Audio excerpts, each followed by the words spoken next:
kot, Abu Al-Ala Al-Maududi, orang India. Speech ni tajuk dia Syaratul Haq. Dia sampaikan satu majlis di India lah pada mungkin 70 tahun lepas kot, tahun 60-an macam tu lah. Jadi speech ni bagus lah untuk kita juga tengok, walaupun dia sampaikan kepada orang India ketika itu, tapi dia bagus untuk kita sama-sama tengok tentang satu tanggungjawab yang kita panggil Syaratul Haq. Syaratul Haq ni maksudnya lah penyaksian kepada kebenaran. Tanggungjawab bila seorang Islam itu dia mengucapkan kalimah syahadah, actually dia bila kita ni lafazkan syahadah tu, dia datang dengan tanggungjawab dan tuntutan-tuntutan sendiri kan. Yang mana sebagai orang Islam dah tak faham dah apakah tanggungjawab dan tuntutan tu. So dia cerita baliklah, sebab dia time tu nak sedarkan orang Islam di India, banyak tugas-tugas mereka sebagai Muslim di India tu mereka tak laksanakan. So mereka nak bagi sedar. Okey, faham. Tu kita bincang hari ni supaya kita pun dapatlah kesedaran yang sama. Nak tengoklah apa yang disampaikan. Kita tengah break sekarang ni, lagi 3 minit. Semua dah masuk dah. Imran dan juga Adib, dia orang dah PM nak minta izin sebab ada hal lain. Yang lain-lain dah ada ke? Kalau ada kita boleh teruskan. Kalau tak ada, kita tunggu.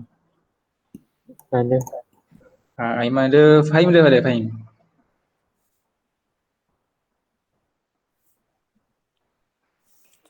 Ini sampai ke apa ni? Sampai habis lah. Tengok keadaan. Sebenarnya kita banyak lagi sebab slide ni 40 lebih. Sekarang baru 14. Kalau kita kalau macam dah tak larat, kita habiskan awal. Kita tak cover habis lah. Okey, faham. Okey. Ada pula Imran kat sini. Tadi Imran record daripada awal ke? Masya Allah, bolehlah share dekat Usin juga kan? Tapi recording mesti akan berat kan recording tu? Ada cara nak bagi dia ringan, iaitu kita streamkan kepada Facebook ke YouTube ke kan? Stream je tu. Bila kawan-kawan kita view dekat YouTube, dia tak beratlah dia punya data tu. Nantilah kita cerita pasal tu. Okay, siapa-siapa Fahim dah ada? Fahim ada ke Fahim? Ada? Okey je Imran, nak tinggalkan okey je? Nak record je okey je? Okey, Imran tak okey lah. Okey recording lah. Fahim ada ke Fahim? Tengah tunggu respon Fahim je sekejap. Ibrahim pun dah keluar sekejap. Kita masuk balik kan. Bismillahirrahmanirrahim, sambung. Tadi kita tengok dekat kupasan pada ayat Quran ni. Actually anchor ataupun core kita punya diskusi ni adalah pada ayat ini. Di mana Allah SWT firman, wa kadzalika ja'alnakum ummatan wasata litakunu syuhada 'alan nas wa yakuna rasulun 'alaikum syahida. Amin, boleh tak nak minta semua orang hafal ayat ni kan? Nanti kita tasmik lah next week ke pada mana sesi kan. Hafal part ni je. Sampai ni je, syahidah. Kalau nak hafal semua lagi bagus lah, tapi at least hafal daripada wakaza ni sampailah syahidah ni. Cuba hafal sebab ini kira actually kita ni macam membincangkan tafsir pada ayat ni lah sebenarnya, topik hari ni kan. Itu nak bagi kefahaman apa yang Allah SWT masukkan dengan ayat ini. Ummatan wasata ni, kita dah bincang tadi kan. Iaitu Allah jadikan kita semua sebagai ummatan wasata, iaitu umat pertengahan. Sebab kita ni menjadi perantara antara Rasul dan manusia seluruhnya kan. Kita menjadi ummatan wasata supaya kita boleh menjadi saksi ke atas manusia lain. Dan Allah telah utus Rasul sebagai saksi ke atas kita. Rasul telah sampaikan Islam itu kepada kita. Kita ambil baton tu, kita kena sampai kepada orang berikutnya. Dulu ummatan wasata adalah sahabat. Betul. Sebelum kita ada kan. Kemudian sahabat pas pada tabi'i. Sampai generasi demi generasi. Kita kena faham juga baton ini bukan saja nak kena sampai kepada non-Muslim. Bukan ni. Sebab menyampaikan al-haq kebenaran ni bukanlah sampaikan Islam per se, maksudnya bukanlah kena cerita tentang ajak orang masuk Islam, bukan. Tapi semua benda dalam Islam tu, yang benar tu perlu disampaikan ni. Haramnya haramnya ni, kita kena baca Quran, sekian, semualah tanggungjawab-tanggungjawab tu. Yang mana kadang-kadang tanggungjawab-tanggungjawab tu orang Islam sendiri pun tak tahu, maka kita nak kena sampaikan. Okay, bab ni bermasuk. Hopefully Fahim dah ada. Fahim ada ke?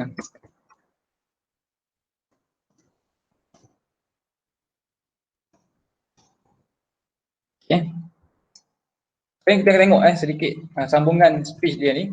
Dia akan cerita pada topik berikutnya, apakah hukuman bagi mereka yang menyembunyikan syahadah. Itu menyembunyikan kesaksian, menyembunyikan apa yang dia tahu.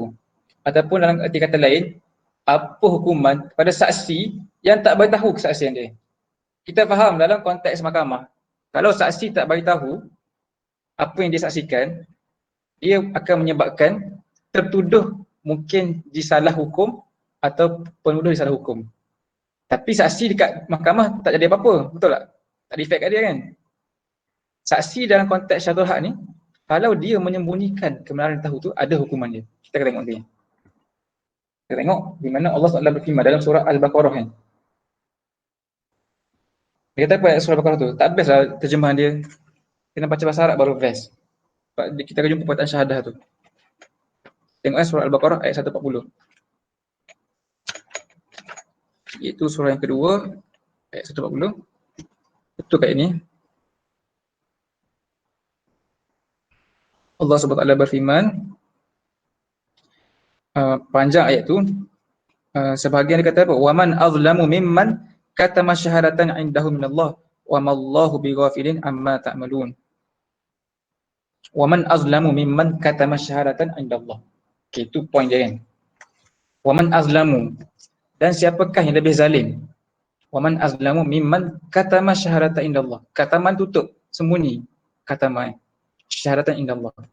Jadi Allah kata, siapa yang lebih zalim daripada orang yang menyembunyikan kebenaran ni? Siapa lagi zalim? Siapa? Siapa agak-agaknya? Faham ke maksud ayat ni? Dia tanya, kita siapa lagi zalim daripada orang yang sembunyi kebenaran? Maknanya tak ada tu. Maknanya Allah nak beritahu, tak ada orang lagi zalim melainkan orang yang menyembunyi kebenaran. So orang yang sembunyi kebenaran ni, dia lebih zalim daripada orang zalim. Kita kata siapa paling zalim kat dunia ni? Fir'aun. Fir'aun zalim kan? Dengan kutuhan, bunuh orang. Tapi sebenarnya orang yang sembunyi kebenaran lagi zalim daripada Fir'aun. Sebab dia menutup peluang orang lain mendapatkan kebenaran. Dia sembunyikan Dia tahu, dia sembunyikan. Cuba imagine, Baim, Imran, adik duduk kat Jerman sekarang. Katalah tiba-tiba kerajaan Malaysia buat pengumuman tapi tertutup. Viral, tak viral lah. Katalah Baim tahu ada orang di Jerman, tukar cerita, duduk kat Jerman, ada orang Jerman nak sponsor tiket balik raya, free. Tapi limited. Baim pun cepat-cepat lah grab, beli tiket, free. Tapi tak cerita dekat Imran dengan adik. Balik raya, post gambar family. Alhamdulillah, tiket sponsor sekian-sekian. Apa perasaan Imran kau tahu macam tu? Sedih lah, kenapa tak share kan? Free. Apa perasaan Baim? Baim gembira je kat dunia. Hahaha, pada muka. Tapi dekat akhirat kan, kalau konteks kita semuanya kebenaran macam tu, okey je Adam, boleh-boleh. Abang Adam ni brother UAA lah. Siapa-siapa yang join sesi TMI tu kenal kan. Okay, faham situasi dia kan? Kita tahu satu benda, kita sembunyikan. Macam kes Baim tadi lah, dia tahu ada tiket free daripada Jerman ke Malaysia, kalau nak kena beli mungkin 2,000. Ni ada orang buy free. Tiba-tiba berita tu tak share, dia tak share kat Imran, tak share kat adik, tak share kat kawan-kawan JMI lain. Mesti orang yang tak diberitahu tu akan rasa sedih sebab dia miss peluang balik Malaysia. Cuba bayangkan, orang yang patut tahu pasal Islam, tahu tujuan hidup, tahu kebenaran, tapi mereka tak diberitahu. Ada kawan-kawan mereka yang tahu tapi sembunyikan. Mesti mereka akan rasa sedih. Tapi mereka ada point dekat akhirat gelap. Mereka kata, ya Allah, aku tak tahu. Ni Baim ni, senyap-senyap je, seorang-seorang je, tak beritahu. Contoh kalau Baim lah. Ataupun Fahim yang bosan senyap je. Jadi masing-masing akan mencari jalan melepaskan diri dan memberi kesalahan itu letak pada orang yang tahu kan. Sebab itulah Allah kata adanya orang yang tahu ni dan menyembunyikan keterangan saksi ni adalah mereka yang paling zalim. Tidak ada yang zalim pada mereka yang menyembunyikan kebenaran. Waman azlamu. Azlamu ni maknanya yang terpaling zalim lah kan. Isim tafdil kita panggil bahasa Arab kan. Waman azlamu mimman katama syahadatan indallah. Subhanallah. Sangat menggerunkan ayat ni kalau kita faham betul-betul kan. Sebab kita ni banyak kita tahu kan. kita tahu pasal terabur, kita tahu pasal tujuan hidup, kita datang halaqah, kita tahu satu benda, kita sembunyikan. Kita datang program-program Islami lah, kita pergi mana-mana, kita tak tahu, ada orang tak tahu, kita tak share dekat dia. So dia mungkin tertunggu-tunggu untuk kita share. Kita ni boleh dikira sebagai orang yang menyembunyikanlah kebenarannya pada mereka ni, insyaAllah. Kata Al-Mudi lagi, dia kata, lihatlah kaum Yahudi telah dianugerahkan tahta syahadah ini sebelum kamu. Kenapa dia kata macam ni? Sebab sebelum datangnya umat Islam, dulu Bani Israel ni lah orang yang menjadi umat pilihan ya. Allah pilih Bani Israel sebagai umat yang membawa agama tu. Mereka ada banyak nabi-nabi kan. Nabi-nabi yang datang membantu mereka untuk bawa risalah Islam tu. Sebelum tu. Sehinggalah bila utus Nabi Muhammad, tanggungjawab bawa agama Allah tu dipas daripada bangsa Yahudi kepada umat Nabi Muhammad. Sebelum itu orang Yahudi yang bawa. Sebab tu Nabi-Nabi sebelum Nabi Muhammad ni, daripada Nabi Ibrahim sampai Muhammad, semuanya Nabi Bani Israel. Sebab Bani Israel satu bangsa yang dipilih oleh Allah Ta'ala untuk bawa agama tu. Mereka ni selected nation ni. Tapi mereka telah menyembunyikan kebenaran tu. Malangnya ada kala mereka menyembunyikan syahadat ini. Dan ada kalanya mereka mengakui kebenaran syahadat ini menurut kemahuan mereka yang berniat jahat. Malahan mereka tenggelam dalam kezaliman. Akhirnya segala amalan syahadah mereka digunakan bagi menegakkan kepalsuan dan menindakkan kebenaran. Justru itu mereka layak menerima kelaknat selama-lamanya. Oleh itu mereka ditimpa kehinaan dan kebapaan, dan sudah sepatutnya mereka menerima kemurkaan Allah sebagaimana dinyatakan sendiri oleh wahyu Allah SWT kan. Jadi inilah akibat yang menimpa orang Yahudi, sebab dulu mereka pernah diberi pengetahuan, diberikan syahadah itulah, kesaksian tu, diberikan info tentang agama, mereka sembunyikan. Sampai hari ini orang Yahudi bersikap macam tu. Agama Yahudi ni dia tak sampaikan agama dia. Faham ke? Yahudi punya trend, dia tidak menyampaikan dakwah. Dia simpan agama untuk bangsa mereka. Berbanding orang Kristian, mereka ni kuat kerja syahadah tu. Pergi missionaries, sampai ke kampung-kampung, sampai ke sekolah-sekolah, masuk universiti nak sampaikan agenda kristianisasi. Tapi orang Yahudi ni pelik sikit. Dia tak sampaikan agama tu. Dia simpan untuk Yahudi je. Inilah yang dilarang oleh Allah SWT kan. So, mereka ni menyembunyikan kebenaran, simpan untuk mereka je. Kalau mereka sampaikan tu, mereka sampaikan yang tak betul, menyeleweng. So Allah nak tegur lah, orang Melayu tak boleh macam tu kan. Realiti berlaku dekat India, orang Muslim di India hanya ingat agama tu untuk mereka. So tutup, tak sampai kepada yang lain. Sama kita hari ni kan, orang Melayu ingat, orang Melayu memeluk agama tu sebagai agama Melayu, tak sampai kepada agama lain. Kita tak nak kita jadi orang macam tu kan. Dapat kefahaman Islam, simpan untuk kita saja kan. Okey Luqman. Nampaknya makin ramai lah yang meminta diri pada hari ni. Tak apa. Kita teruskan sampai yang ada kan. Sampai kita rasa dah tak boleh go through, kita akan stop lah insyaAllah. Jazakallah khair Luqman. Inilah keadaanlah Yahudi yang telah mengabaikan tugas Syatul Haq. Okey. Kemudian kita belum masuk lagi apa sebenarnya tanggungjawab message tu. Syahadah tu yang Al-Mawardi belum cerita lagi lah dengan direct yang dia kata kat sini. Maksud syahadah yang diletakkan ke bawah kamu selepas ketiadaan Nabi Muhammad ini ialah kamu menjelaskan kepada seluruh manusia tentang kebenaran yang nyata dan kamu membimbing mereka. Dia kata kat sini kamu membimbing mereka untuk melalui satu jalan yang menghubungkan mereka ke arah kebahagiaan di dunia dan akhirat. Kamu tunjukkan kepada mereka pendekatan sebenar yang telah ditunjukkan oleh Allah. Kamu tunjukkan segala petunjuk dan arah tujuannya yang merupakan satu-satunya pendekatan yang betul dan diridai Allah. Satu-satunya pendekatan yang akan bawa kebahagiaan kepada seluruh manusia. So inilah tugas kita sebenarnya kan. Kita baca Quran, kita dapat mesej, kita sampaikan. Sebab itu yang disampaikan oleh Allah SWT. Tapi tak semua orang dapat akses tu. Mungkin ramai orang baca Quran tapi tak semua orang faham macam kita kan. Tak semua orang datang program macam kita. Tak semua orang didetikkan hati mereka nak dengar pengisahan macam kita. Tapi kita yang dengar, kitalah yang carry the burden tu, kena sampai kepada orang yang belum sampai lagi kan. Okay, itulah tanggungjawab Syatul Haq yang nak disampaikan oleh Al-Mawardi kepada orang-orang yang mendengar ucapan ini. Sebelum ini dikatakan, ni cerita kan, sebelum tanggungjawab ini ada dekat bahu kita, dulu tanggungjawab ini dipikul oleh para rasul dan nabi. Dia kata kat sini. Suatu perkara yang jelas nyata ialah para nabi dan para rasul hanya diutus untuk menyampaikan syahadat ini. Sudah tentu tanggungjawab ini menjadi kewajipan mereka. Setelah itu, selepas ketiadaan mereka, tanggungjawab ini diwajibkan pula kepada orang-orang yang mengimani dan akur dengan risalah dan perintah mereka. Pada hari ini, tanggungjawab syahadah dipikul pula oleh seluruh umat Islam yang beriman dengan salam Muhammad SAW. Tanggungjawab ini kini menjadi tanggungjawab mereka semua yang sudah ketika dahulu. Ia menjadi kewajipan pembawa salah ini Nabi Muhammad SAW ketika hayatnya. Faham kan? Waktu zaman Nabi ada, Nabi lah yang kena bawa tu. Nabi kena buat seorang sebenarnya. Dan sampaikan kepada sahabat-sahabat kan. Sebab Nabi dapat daripada Allah Ta'ala seorang kan. Nabi kena sampaikan kepada sahabat. Bila Nabi wafat, sahabatlah yang meneruskan perjuangan Nabi SAW. Dan seterusnya bila berakhir generasi ini, dipas pada generasi berikutnya. Hari ini, sebenarnya semua orang Islam, semua orang yang mengucap asyhadu an la ilallah kan, la ilaha illallah Muhammad Rasulullah tu, dia ucapan tu datang dengan package kena sampaikan syahatul haq.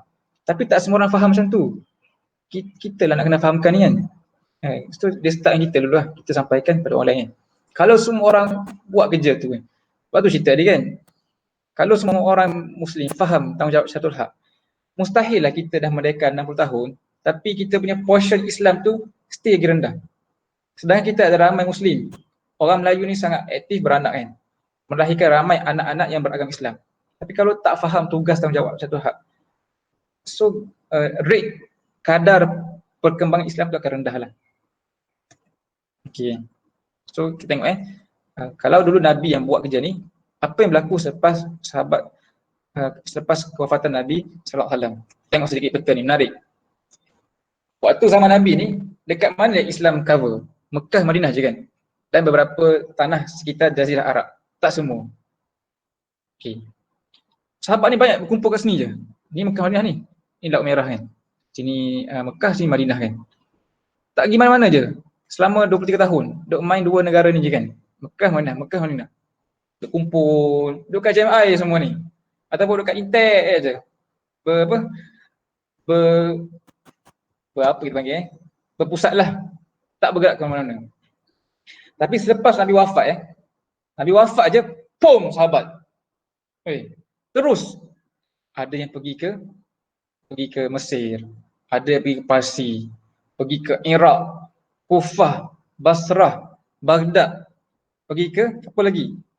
Afrika Utara kan, pergi ke Aljazair, pergi ke Morocco, pergi ke Spain. Lebaran lah, sedikit-sedikit pergi sini, negara mana ni?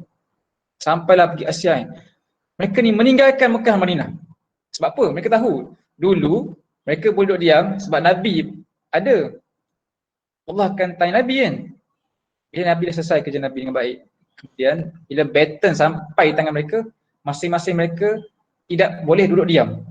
Rasa tak senang duduk di Mekah dan Madinah. Mereka tu bertebaran seluruh tempat-tempat mereka mampu pergi. Subhanallah. Sebab Islam tu bersifat apa? Ekspansi. Mustahil kita dekat Malaysia ni macam tu je. Kalau kita dapat Islam dekat JMI yang kita faham, kita tarbiyah. Masa kita maintain kat JMI je.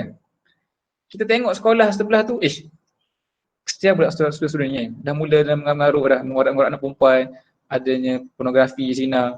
Kita lah kena pergi cerita. Kebenarannya apa? Kita duduk Rembau contohnya kan, contoh kesian orang Rembau. Dah seorang je.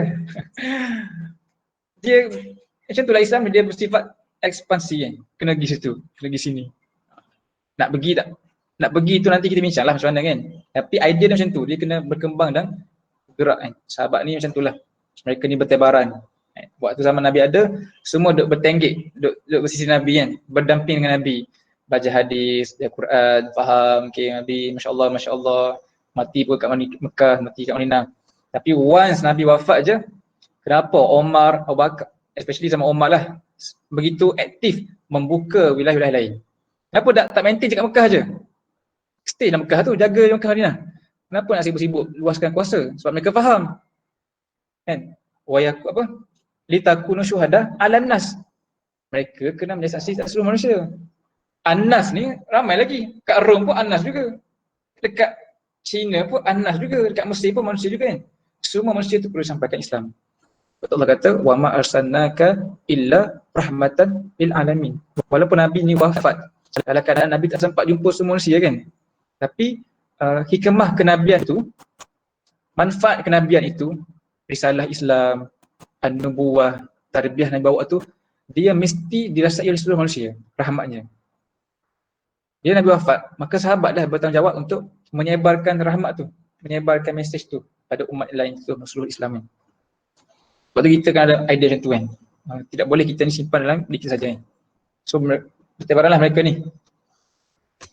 Sangat menarik kan sahabat-sahabat ni sebenarnya kita tengok nanti kan. Ada hadis yang menyebut tentang anjuran meninggal di Madinah. Ini tak ada dalam poin ni, selain tak ada dalam risalah. Antara kelebihan seorang itu meninggal dunia di Madinah ialah dia akan diberikan syafaat oleh Rasulullah SAW pada hari akhirat kelak. Rasulullah SAW menganjurkan supaya jika siapa yang mampu untuk meninggal dunia di Madinah, maka hendaklah dia melakukannya. Dalam satu hadis yang diriwayatkan oleh Ibnu Umar bahawa Rasulullah SAW bersabda, "Mastata'a yamut bil Madinah falyamut biha, fa inni ashfa'u liman yamutu biha." Masya-Allah. Siapa yang berkemampuan untuk meninggal dunia di Madinah, maka meninggallah dia di sana. Kerana aku akan memberi syafaat pada mereka yang mati sana. Hadis riwayat Tirmizi nombor 397. Faham tak poin hadis ni? Maknanya kalau kita meninggal di Madinah, ada kelebihan sebab kita ni akan mendapat syafaat direct daripada Nabi SAW bagi mereka yang meninggal di Madinah. Maknanya ada kelebihan untuk stay je kat Madinah tu, tak bergerak ke mana-mana dan meninggal. Ada kelebihan tertentu. Itu yang pertama tanya keluar. Ini pula anjuran ataupun kelebihan fadail dikebumikan di Baqi'. Baqi' ni perkuburan di Madinah. Tambah pula Rasulullah SAW ketika hayat baginda pernah memohon ampun khusus terhadap penghuni perkuburan Baqi' dan menyifatkan sebagai tempat kediaman baru kaum yang beriman. Dalam satu hadis yang diriwayatkan oleh Sayyidatina Aisyah radhiyallahu anha bahawa Rasulullah SAW setiap kali ketika bermalam di rumahnya, baginda akan keluar berjalan menuju perkuburan Baqi' pada waktu lewat malam dan mengucapkan, "Assalamualaikum darul qaumi mu'minin wa ataakum ma tu'adun qaddan mu'minan mu'ajjalun wa inna insyaallah bikum lahikun Allahumma fil ahli Baqi' al-gharqadiin katanya. Allahumma, ya Allah ampunkanlah ahli Baqi' al-gharqad. Ya Allah kurniakanlah keampunan untuk para penghuni perkuburan Baqi' ini. Hadis riwayat Muslim, masya-Allah. Maknanya dia Imran.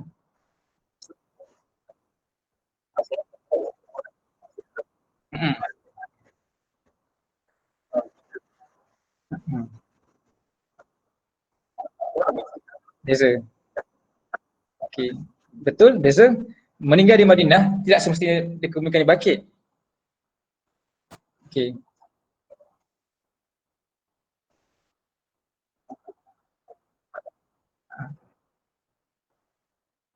Dapat yang tu.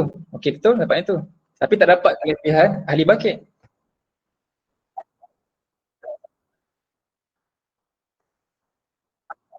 Tak dapat ahli Baqi', betul. Tapi kenapa kita cerita hadis ni? Kenapa? Kenapa sebenarnya kita cerita hadis ni kat tengah pengisian ni?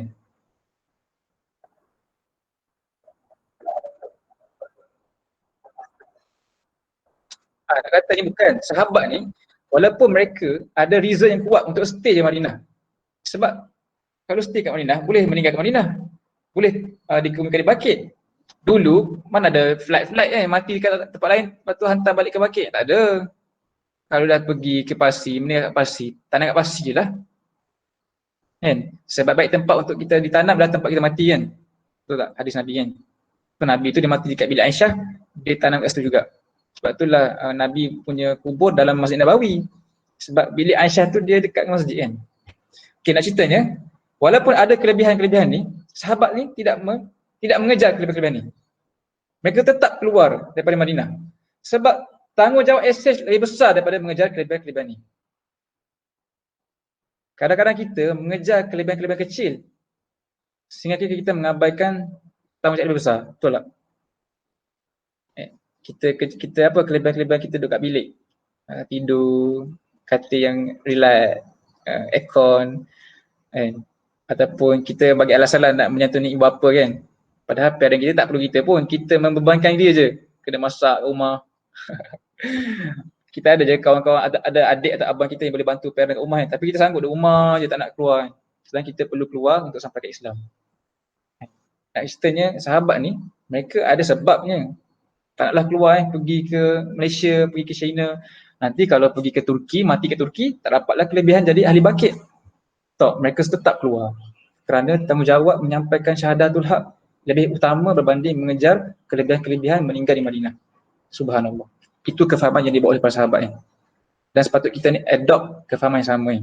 Bukannya kita ni, hari ni ada trend orang Malaysia suka pergi Madinah sebab nak mengejar mati Madinah ha. Sanggup invest duit. Setiap tahun pergi umrah. Pergi umrah ke Madinah, pergi umrah ke Madinah. Padahal, dari dia pergi umrah tu, lebih baik dia pergi negara-negara sampai Islam, betul tak? Pergi umrah, pergi melancong sebenarnya umrah ni. Wah, tengok kurma, ambil gambar, Masya Allah, Masya Allah. Dapatlah spiritual journey. Tapi, jadi utama sebenarnya menyampaikan syahadah tu. Pergi ke college-college, ajak student-student kembali baca Quran. Pergi sampaikan motivasi kat sekolah-sekolah, ajak mereka ni berpegang pada Islam. Kan? Itu yang utama sebenarnya. Menyampaikan mesej syahadah berbanding mengejar kelebihan-kelebihan yang taklah begitu utama. Tapi orang confused sebab orang tak tahu yang mereka ni ada tanggungjawab syahadatul haq. Sebab tu mereka punya pertimbangan action tu tidak mengambil kira tanggungjawab mereka untuk mengadakan syahadatul haq. Okey, tapi sahabat mereka faham.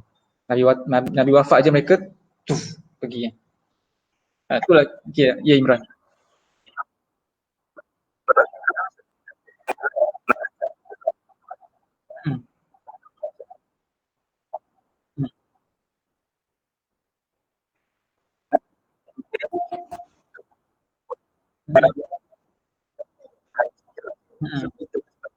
Boleh jadi betul. Haji ni sekali wajib sekali je.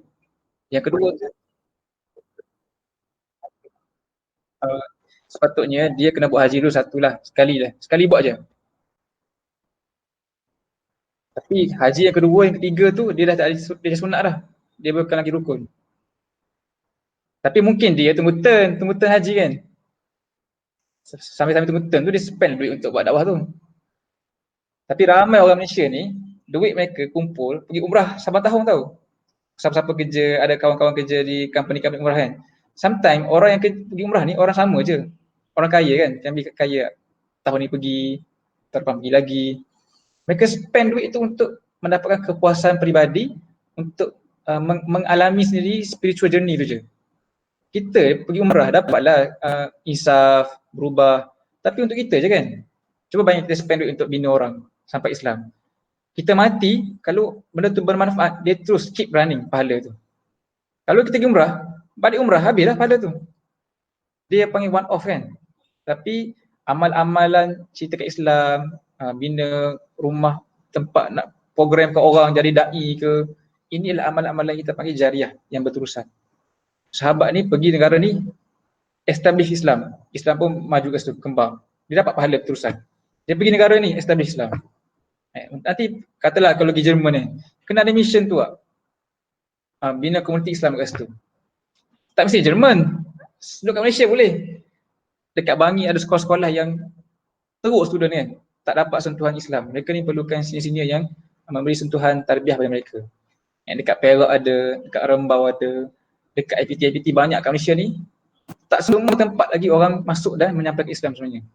Dalam arti kata ajak pada Quran, mengenali Allah dan Rasul dengan lebih dekat, solat berjemaah. Mereka ni orang Muslim dah tapi belum sampai lagi mesej ni. Kalau kita pergi kan, establish kan. Kata kita sekarang ada dekat apa? JMI kan, kita set up halaqah sebagainya.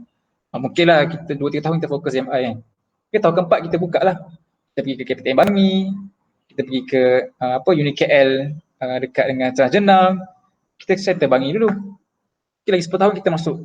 Kita pergi pula ke negeri lain. Itulah idea yang sahabat dapat kan. Mereka sedikit demi sedikit mereka ekspansi Islam tu.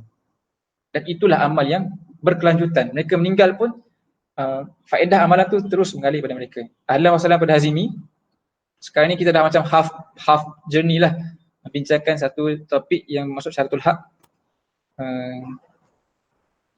Hazimi tak dapat nak grab lah point sebab tengah-tengah ni dia macam dah ke depan sangat kan. Tapi tak apalah, bolehlah stay dengar kan.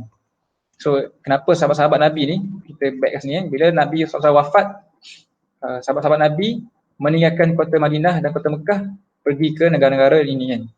Negara-negara Arab, negara Parsi, Baghdad. Ini semua ni dah sampai ke Afrika ni. Kat sini ada Morocco, ada apa lagi kat sini? Ada Mesir di sini. Adanya mereka pergilah meninggalkan tanah halal mereka, meninggalkan Madinah walaupun ada hadis menyatakan ada kelebihan kalau meninggal di Madinah dan ada kelebihan kalau dikebumikan di Baqi'. Tapi mereka tetap pergi keluar daripada Madinah kerana lebih utama menyampaikan Islam di negara-negara berkenaan. Itu konteks mereka lah pergi ke negara kan, hebatlah kan. Tapi kita ni tak perlu nak fikir macam tu. In fact, pergi ke sekolah pun dah cukup bagus lah. Sebab dari sekolah tu akan lahirnya orang kualiti, orang-orang yang meneruskan kerja-kerja kita kan. InsyaAllah. Boleh Macam mana? Okey ke? Boleh follow ke setakat ni? Takut semua tak boleh follow je? Takut cepat sangat ke? Penat ke? Ngantuk ke? So far okey. So far okey. Baik ya. Fahim je okey. Yang lain okey tak okey? Mantap. Baik. Okay, so kita dah terjawablah soalan kenapa sahabat tidak mengejar kelebihan-kelebihan ini, sebab mereka ni faham lebih utama menyampaikan syaratul haq. Okey, ini kita tengok kepentingan syaratul haq lah. Kita banyak lagi slide ni nak itulah bila kita nak cover kesian antum kelama sangat kan. Kita glance through lah, tengok sekejap Ini adalah kepentingan syaratul haq. Penting poin ni. Kepentingan dia, kenapa dia penting? Usul. Kita akan start sampai sini lah boleh. Kita cover sampai sini je. Daripada sini ke seterusnya kita akan buat sesi lain lah boleh. So kita akan cover dekat sini je. Pada 3 slide lagi Okay boleh So kepentingan syaratul haq kan. Kita kembali pada teks ataupun ucapan Al-Maududi, dia kata saudara-saudara sudah pasti memahami betapa penting dan besarnya peranan syarah ini. Segala undang-undang yang Allah gubal dan berkaitan dengan balasan dan hukuman kepada amalan dan kesalahan manusia sebenarnya berlandaskan dengan dan berteraskan kepada syarah ini. Masya Allah Sudah tentu Allah yang Maha Bijaksana dan Maha Pengasih akan melaksanakan segala sesuatu dengan adil. Sudah tentu dengan kebijaksanaan, rahmat dan adilnya Allah tidak akan menghukum manusia apabila mereka tergelincir daripada landasan hidup sebenar, sedangkan mereka tidak pernah mengetahui jalan yang boleh memimpin mereka ke arah kebaikan atau jalan yang tak betul kan. Jadi poin dekat sini apa? Allah tidak menghukum hamba-hamba yang belum sampai penyaksian kepada mereka. Siapa yang akan hukum? Faham ke? Orang yang tahulah akan hukum. Kita akan hukum, tapi kalau kita sampaikan, kita selamatlah. Maknanya, satu hak, betapa besarnya konsep satu hak ni, dia menjadi ground untuk Allah buat judgement. Kan? Banyak ayat Quran, Allah kata kan, kalau dia tak sampai lagi kebenaran, dia tak akan dikenakan hukuman, betul tak? Cuba tengok dalam surah, antaranya, kita tengok surah apa surah ke-39, surah Az-Zumar, page terakhir. Surah ke-39. Minta ni baca boleh tak? Minta Aiman baca boleh? Kalau Aiman adalah di mana Allah Ta'ala firman wasiqal ladzina kafaru ila jahannama zumara.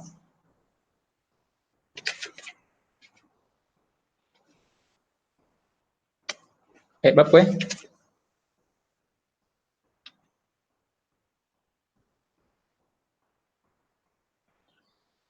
Ayat ke-71. Tak sure lah Aiman ada ke tak ada. Aiman ada ke? Kalau Aiman tak ada, kita baca sama-sama lah masing-masing tengok surah Az-Zumar, surah ke-39 ayat ke-71. Allah SWT berfirman, A'udzubillahi minasyaitonirrajim. Wasiqal ladzina kafaru ila jahannama zumara hatta idza ja'uha futihat abwabuha wa qala lahum khatanatuha alam ya'tikum rusulun minkum yatluna 'alaikum ayati rabbikum wa yunzirunakum liqa'a yawmikum hadza qalu bala walakin haqqat kalimatul 'adzabi 'alal kafirin. Masya-Allah. Orang-orang yang kafir yang diiringkan ke neraka jahanam secara berombongan itu, sehingga bila mereka sampai kepada neraka, pintunya dibukakan dan penjaganya berkata kepada mereka, wa qala lahum khatanatuha. Dikatakan kepada mereka, siapa yang berkata? Neraka tu berkata kepada mereka. Khatanatuha tu apa? Khazanah neraka. Semua khazanah neraka tu, khatanatuha, makhluk-makhluk dan neraka tu bertanya kepada orang-orang ni, apakah belum pernah datang pada rasul-rasul daripada kalangan kamu yang membacakan ayat Tuhanmu dan berikan peringatan kepada pertemuan hari ini? Mereka menjawab, benar ada, tapi ketapan azab pasti berlaku tak orang kafir. Masya Allah. Maknanya, sebelum dihukum, mesti akan tanya dulu. Pernah tahu tak tahu? Pernah tahu tak tahu ni? Allah tidak akan sewenang-wenangnya memberi hukumannya. Jadi, mereka mestilah yang dimaksud neraka ni yang pernah sampaikan. Sama dalam surah Al-Mulk. Kita baca Al-Mulk setiap hari kan? Ada ayat yang sama. Kalau tengok soal Al-Mu'jad kan, surah ke-68 ayat ke-10 kalau tak silap. Surah 67 kan. Surah ke-67 Al-Mu'jad dia kata kan, katanya kullama, ayat ke-8 dengan 9, kullama ulqiya fiha faujun sa'alahum khazanatuha alam ya'tikum nadhir. Masya-Allah kan. Kalau tak digunakan perkataan rusulan kan, yang ni dia kata digunakan perkataan nazir. Ayat yang ke-8, setiap kali ada sekumpulan orang-orang dilemparkan ke dalamnya, penjaga-penjaga neraka itu bertanya kepada mereka, alam ya'tikum nazir, apakah belum pernah ada orang yang datang memberi peringatan kepadamu dunia? Lepas tu dia kata apa? Qalu bala qad ja'ana nadhir. Mereka menjawab, benar, sesungguhnya seorang pemberi peringatan telah datang kepada kami, tetapi kami katakan Allah tidak menurunkan sesuatu apapun, kamu sebenarnya di dalam kesesatan yang besar. Masya-Allah. Ini sama juga dalam konteks surah Al-Mulk pun, sebelum Allah mencampakkan satu kaum ke dalam neraka, ahli neraka tu, khazanah neraka bertanya kepada mereka, alam ya'tikum nazir. Maknanya kalau dah sampai satu hak pada dia, dia yang tolak, dia yang ignore, dia yang tak nak beriman, maka dia layak dia masuk neraka. Tapi kalau belum sampai kepada dia, dia boleh memberi hujah bahawa dia tidak tahu. Tapi kita ni sukalah nak hujah tak tahu kan, sebab kita sampai dah. Hampir semua orang Islam dah tahu sebenarnya, cuma mereka ni tak sedar je. Perlu diberi kesedaran kan. Tapi orang yang dekat negara Eskimo, Papua Nugini, mereka mungkin selamatlah. Sebab tu ada usaha-usaha kan, pergi ke Afrika, pergi ke tempat-tempat terpencil ni, sebab nak supaya boleh menyelamatkan diri pada kena hujah oleh mereka kan. Tapi tak apalah, itu kerja mereka. Kita ada kita punya komuniti kita kan, yang lebih dekat, kawan-kawan kita, kita punya saudara mara, junjungan kita yang mungkin tak tahu tanggungjawab mereka sendiri. Kita nak ramaikan orang yang rasa tanggungjawab tu dulu. Bila ramai orang Islam sendiri merasai tanggungjawab tu, kerja tu akan lagi mudah. Sebab ramai tenaga akan buat kerja tu.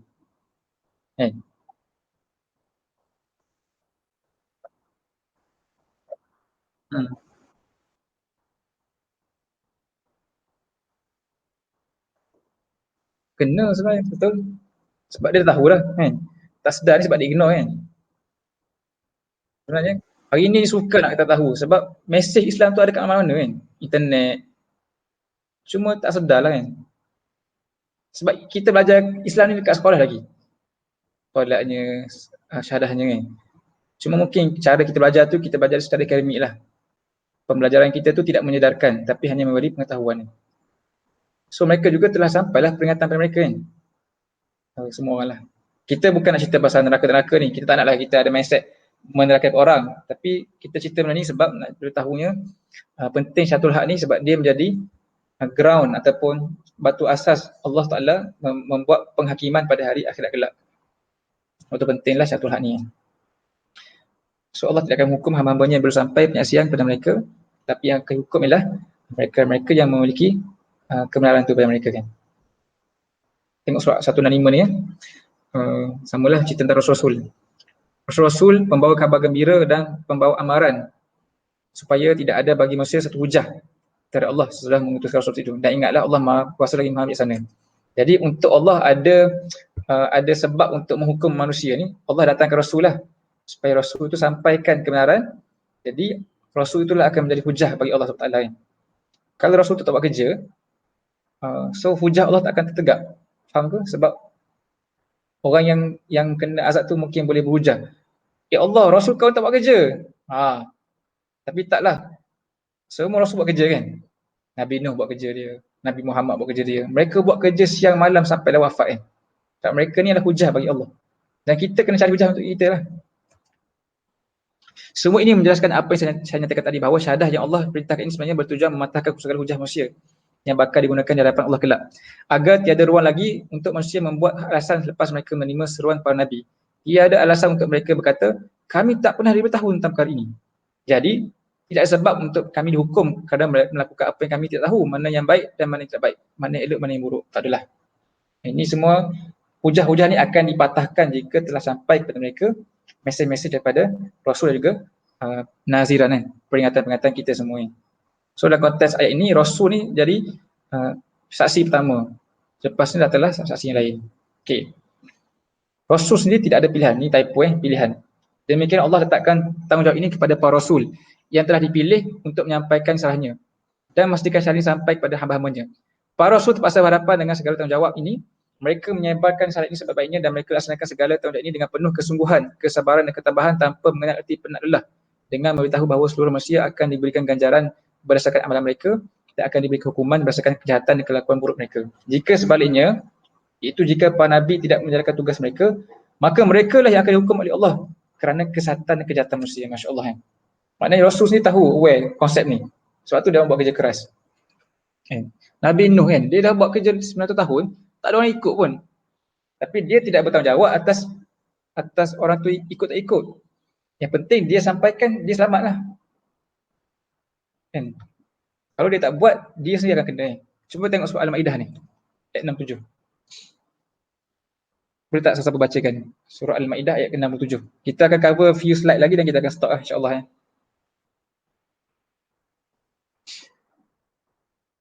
Satu slide lagi.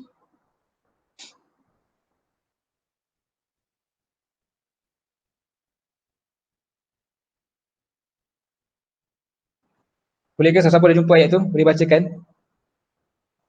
Surah yang kelima ayat ke-67 Al-Maidah ayat ke-67.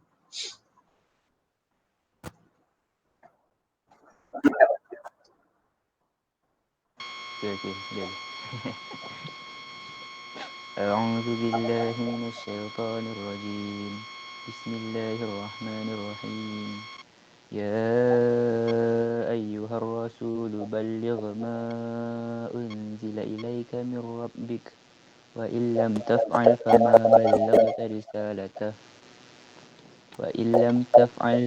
ballaghta risalatah wallahu ya'simuka minan nas innallaha la yahdil qaumal kafirin. Masya-Allah, jazakallahu khair, sadaqallahu azim. So Allah kata, ya Rasul kan. Wahai Rasul, balligh ma unzila ilaik. Sampaikanlah apa yang telah pun diturunkan kepada engkau. Kalau kau tak sampaikan, engkau dikira tidak menyampaikanlah amanah tu kan. Simple je lah. So Rasul pun diberi ancaman, teguran oleh Allah SWT untuk menyampaikan apa yang telah pun diturunkan kepada mereka semua. Mereka tak ada pilihan. Kalau mereka senyap, mereka akan kenalah di dunia atau di akhirat kan. Kita ni sebab kita tak kena azab dekat dunia, tapi dekat akhirat kita kena kan. So Rasul pun akan buatlah kerja mereka bersungguh-sungguh kan. Sebab tu kita tak pelik lah kenapa Rasul ni bersungguh-sungguh kerja. Mereka faham konsep ni, mereka ni macam dibuka lah kot bayangan apakah yang akan berlaku pada hari akhirat kelak kan. Kerana itu mereka ni bekerja bersungguh-sungguh. Dan ni last hari insyaAllah kan. Seterusnya orang-orang yang menerima dakwah melalui para utusan Allah ini, orang-orang yang memahami jalan yang benar seperti yang diajar oleh para Nabi alaihissalam, Allah pilih pula mereka untuk mewarisi tanggungjawab ini. Mewarisi ni dan mengambil alih peranan para Nabi bagi mengikut tanggungjawab ini. Mereka ini akan bertanggungjawab di hadapan Allah dan di hadapan manusia di buminya. Apabila mereka melaksanakan tanggungjawab syahadah ini dengan bersungguh, mereka akan menerima ganjaran daripada Allah. Tidak kira sama ada manusia menerima atau menolak dakwah mereka. Masya Allah kan. Allah akan memberi ganjaran kepada manusia berdasarkan kebaikan yang telah mereka amalkan dan Allah akan hukum mereka berdasarkan kejahatan dan amalan buruk mereka. Namun jika mereka cuai dalam melaksanakan tanggungjawab ini atau bertindak zalim dengan memutar belikkan kebenaran sehingga yang benar menjadi palsu dan palsu menjadi benar, nescaya Allah akan menghukum mereka terlebih dahulu daripada orang lain kerana kecuaian dan pendustaan mereka. Allah bukan sahaja akan hukum mereka kerana apa yang mereka lakukan, malah Allah akan hukum mereka kerana apa yang dilakukan oleh orang lain yang sesat akibat kecuaian mereka tidak melaksanakan tanggungjawab mereka atau akibat tindakan mereka yang mengubah jalan yang benar melalui cara dusta mereka kan. Teringat dekat poin yang Aiman pernah tanya, kenapa orang-orang yang menghalangi jalan Allah itu diberi azab yang berganda. Sebab bila kita menghalang jalan orang daripada beriman Allah Ta'ala tu, kita akan diazab berganda. Pertama, kita menghalang. Yang kedua, kita menjadi penyebab orang lain itu sesat. Sama konteks ni kan. In fact, kalau kita menyembunyikan pun, kita tak halang tapi kita sembunyikan kebenaran. Pertama, kita kena azab sebab kita sembunyi. Yang kedua, perbuatan kita menyembunyikan tu menyebabkan orang lain itu tersesat. Sebab dia tak dapat the right message. Tetapi kalau kita menyampaikan dengan baik, orang tak ikut tak apa. Kita sampaikan, kita akan diberi ganjaran atas usaha kita. Masya Allah. Jadi inilah kelebihan-kelebihan sebenarnya bila kita sampaikan kebenarannya, syaratul haq ni. Allah Alam, rasanya kita akan stop kat sini sebab nampak macam dah stres dah semua orang. Mungkin agak heavy lah hari ni punya topik. Kalau ada masa kita akan sambung pada hari lain. Panjang lagi sebab kita masa lagi baru. Pasti kita akan tengok poin yang berikutnya dia kongsi bagaimana kita nak menyelesaikan syaratul haq ni. ada beberapa bentuk lah. Nanti adanya syahadah qauliyah, ada syahadah fi'liyah, dan ada yang ketiga. Yang ketiga ni mungkin ramai tak perasan lah kalau baca sendiri. Okay, Allah alam. Adakah nak minta apa-apa sebelum kita off kat sini? Bang, Silakan. dalam bincang ni saya macam terfikir, teringat lah. Sebab dalam kelas kita orang ada seorang yang non-Muslim, India. Rasa nak ajak pada Islam tu macam mana? Okay, faham? Mungkin sebab kita dengar misalnya kita semangat kan, rasa macam bersalah lah sebab kita semua Muslim. Tengok betapa losernya orang Islam. 100 orang Islam tak dapat nak mengislamkan seorang. Nanti kita akan tengok kenapa benda tu berlaku. Benda tu berlaku sebab nanti kita akan tengoklah sebenarnya dia ada kaitan dengan topik berikutnya. Bila kita kata antara cara syahadah ni lah syahadah qauliyah dengan fi'liyah kan. Syahadah tu dibuat dengan qauliyah ni lisan, kata-kata, fi'liyah perbuatan. Jadi kalau orang Islam sendiri tidak melaksanakan syahadah qauliyah dan fi'liyah ni, katalah kita nak ajak dia pada Islam, tapi ada kawan kita Muslim yang lain berperangai buruk, faham? Minum arak, mencarut. Macam mana dia nak tertarik Islam? Kita cuba tarik dia, tapi kawan kita tu secara tak langsung menolak dia berislam. Sebab itu bila kita faham konsep ni lepas ni, dia akan datang pula approach lepas ni kita belajar priority kita nak utamakan yang mana untuk sampai ke Islam. Nak Muslim ke Muslim dulu.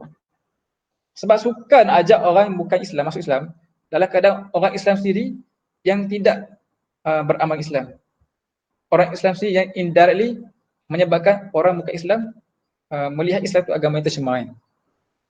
Sebab mereka sendiri yang tidak comply dengan syahadah qauliyah dan syahadah fi'liyah yang kita akan bincang pada sesi-sesi yang berikutlah insya-Allah. So poinnya lah bagus sebab kita tu nak sampai ke Islam pada non-Muslim tu, kita mungkin boleh bina hubungan dengan dia lah, personal hubungan kan. Tapi sebenarnya sepatutnya kepala kita lah lebih utama tu nak kena betulkan dulu kawan-kawan kita yang Muslim tu. Yang mencarut, yang tak solat mungkin kan. Bukan nak hukum mereka tapi nak kena menyedarkan mereka jugalah Islam yang ada tanggungjawab di bahu mereka kan. Semua yang bersyahadah ada tanggungjawab ni kan. Okay boleh ke Fahim? Walaupun tak menjawab sangat tapi itulah. Boleh. Ada siapa nak share ke dia punya kesimpulan daripada sesi hari ni?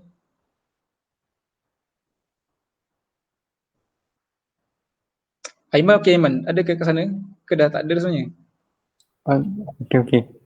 Okay. Ada ke siapa nak share atau nak ringkaskan ke, nak khulasah? Ada? Baim ke? Tak sure lah, mungkin tak masing-masing ada penerimaan yang beza lah bila kita bincang topik ni kan.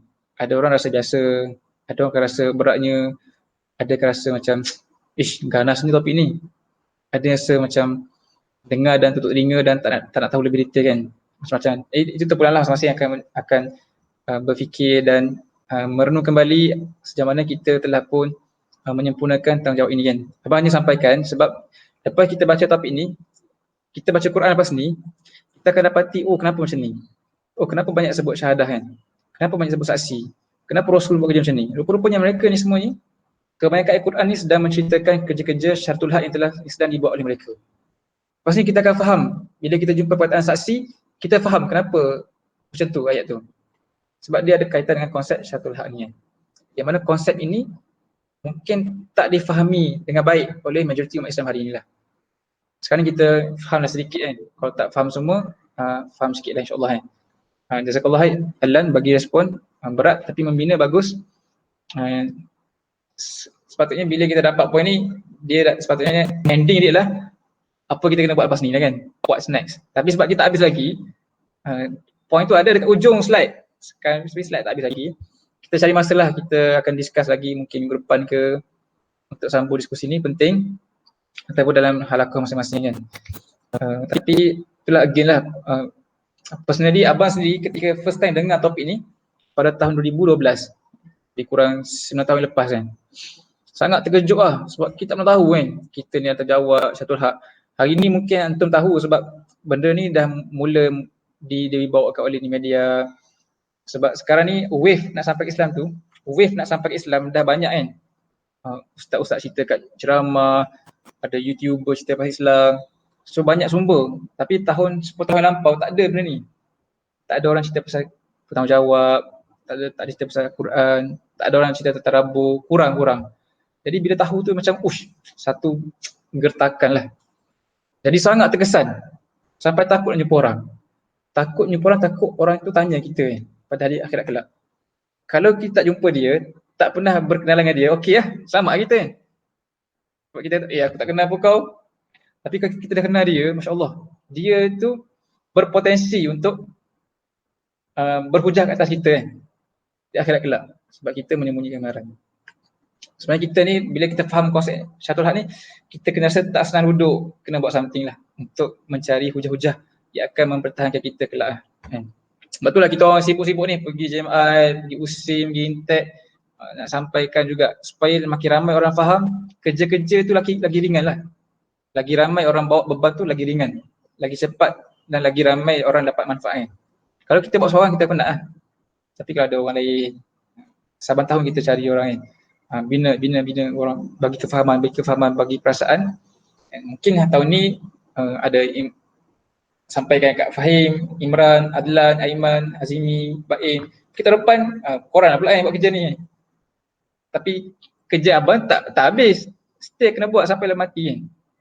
Tapi mungkin nanti Baim akan kumpulkan junior sekolah kan, Kasas ke dengan Hazimi kan, kumpul kawan-kawan form 5 pun kita basuh mereka betul-betul kan. Itulah kan.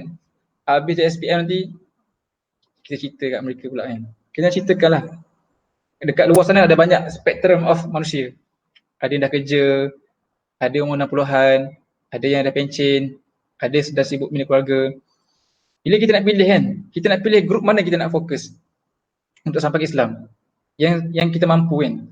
Siapa yang paling mudah kita sampaikan? Kawan-kawan. Kawan-kawan, orang muda kan. Kita tak nak cover semua orang. Nabi pun tak cover semua orang. Walaupun generally kita bertanggungjawab untuk sampai kat semua orang. Dekat Anas kan, Anas tu manusia. Tapi bila kita faham kita ni limited, datanglah fik dakwah yang beri kita kefahaman, ada priority kan. Lepas tu kita cerita kat orang muda dulu. Orang muda ni dia mudah faham, dia tak ada banyak tanggungjawab, dia tak banyak lagi terikat dengan dunia. Sampai kat budak sekolah lagi mudah kan. Sekolah menengah ni tengah fresh, tengah sibuk main game, dia tak ada benda lain sangat. Dekat IPT lagi mudah lah berbanding di alam pekerjaan. So kena grab lah peluang-peluang kita berkawan, peluang-peluang kita ada kenalan-kenalan dengan junior-junior ni, membina hubungan dengan mereka. Tapi lepas ini bukan lagi hubungan junior dengan senior. Sebelum ni kita berkawan atas dasar persahabatan. Kita ada junior, kita kenal, bertanya khabar, kita kenal atas dasar senior junior kan. Lepas ini semua hubungan-hubungan ni kita kena mindset, aku ni nak kena sampaikan Islam kat dia ni. So itulah hubungan kita sekarang. Hubungan apa? Messenger tu. Tahu messenger ni. Hubungan as a messenger. Bukan Rasul, messenger maksudnya in the sense kita ni berhubungan ada motif. Nak kena target supaya dia pun faham seperti mana kita faham. Bukan ni kita jumpa bagi sekaligus tak, tapi kita report dulu kan. Okay, faham kan? Sebab kalau dia pun faham Syatul Haq, maka dia akan meramaikan orang yang faham, akan mengembalikanlah kegemilangan Islam kan. Bila ramai orang faham dan buat kerja tanggungjawab mereka masing-masing. Wallahualam. Sebelum penutup kita tengok sedikit video video yang kaitan dengan sesi hari ini insya-Allah. Video je mana video tu? Stop presenting.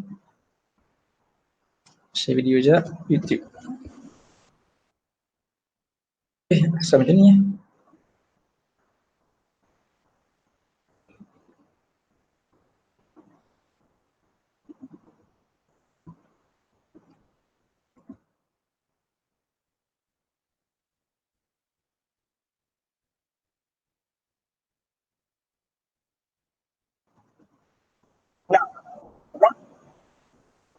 Dengar tak?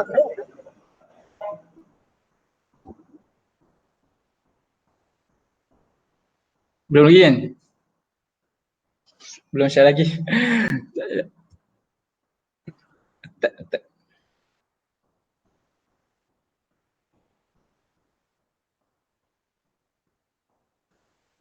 Okay, nampak ke? Nampak.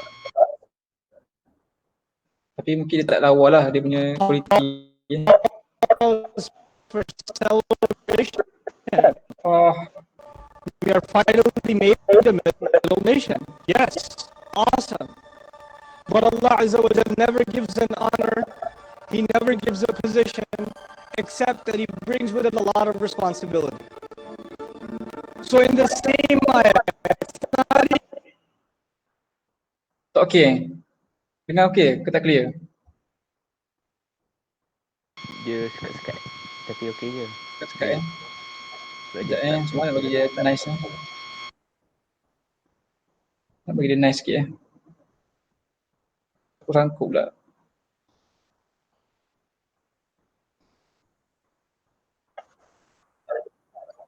Boleh juga tapi boleh sekali lagi.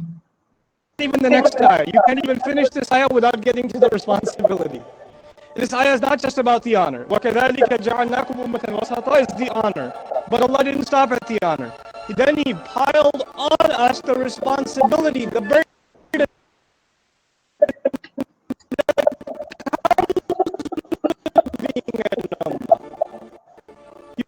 Oh tu sangat lah. Jelas ke? Alan? Macam teruk je kan? Tengok dulu nanti kita komen sama-sama. Google Meet ni dia tak best kalau share video kan.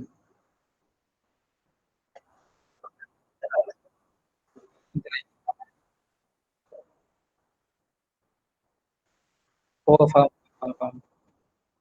Tak apalah, video tu abang share link kat sini nanti masing-masing tengok lah kan. Spend time masing-masing tengok. Tapi dia macam menyimpulkan lah sesi kita pada hari ini dalam video tu. Ustaz Muhammad Ali Khan, dia menyimpulkan ayat wa kadzalika ja'alnakum ummatan wasata. Dengan sangat baik sesi kita hari ini. So Allah Alam, itu je boleh kongsi pada hari ini. InsyaAllah, seperti yang anda tahu, kita akan stop by 12. Kita dah hampir dah pukul 12. Tapi agak sedikit ralat lah sebab ada kawan-kawan lain tak dapat join kita kan.